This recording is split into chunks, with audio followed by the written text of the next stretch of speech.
Hello, welcome to the Executive Bite. My name's Kyle Rowland. Today we're going to be talking about autonomy. We're going to call this episode Autonomy If You Can Keep It. Ben Franklin, when he was coming out of the Constitutional Convention, was famously asked, "What kind of government have you given us?" And his response was, again famously, a republic if you can keep it.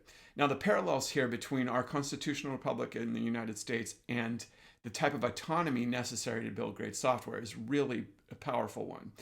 And they stem from the same underlying human principle in that being free to make decisions on our own makes us as productive as possible.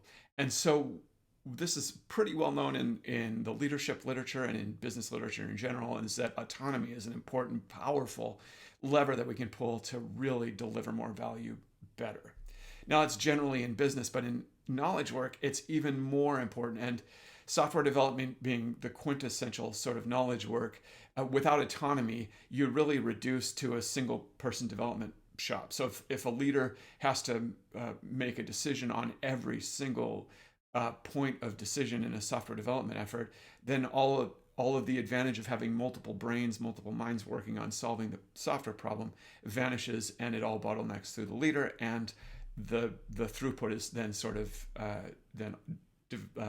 devolves solely onto what that leader can do. And so as you're leading your teams, remember that the area of focus that a leader can best put their energy into is those things that destroy autonomy.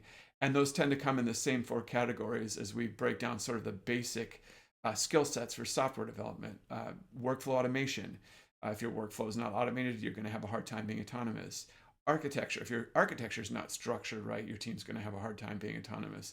People and process. If we don't have the right structures in place and the right working relationships, things aren't going to, you're going to lose that autonomy and lose that value.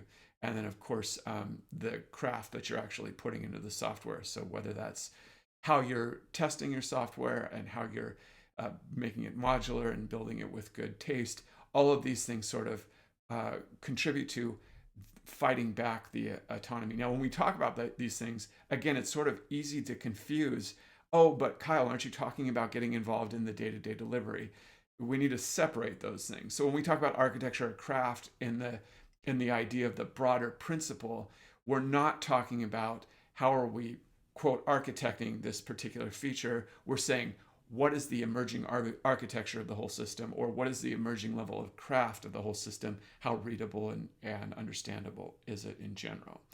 So, and as a leader, the high leverage space that you can really be spending your time in is those types of areas that are going to protect the autonomy of the team and provide a multiplier for value, as opposed to getting involved in every little feature, which at best is going to be a little bit of return. At worst, it's going to be seen as micromanagement or create codependency on your activity as a leader, both of which go against autonomy.